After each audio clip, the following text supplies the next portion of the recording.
মরিচ খাওয়া যায় না, মতিহার যোগী কইছে মরিচ খাওয়া যায় না।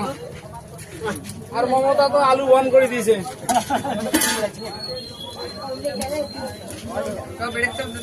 হ্যাঁ, এই তো বেড়ের চাপ হয়ে গেছে।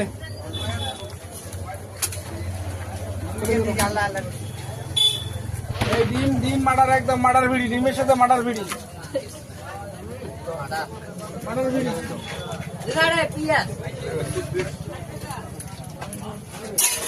পিএসএ আনন্দ नहीं है जी, पिएस संदेश के बारे में आप वेट कर दे दी। हां दिगन वेट स्टॉप मनन रेस्टोरेंट এত বড় ভিডিও। हां ওদের কাস্টমার দেখতে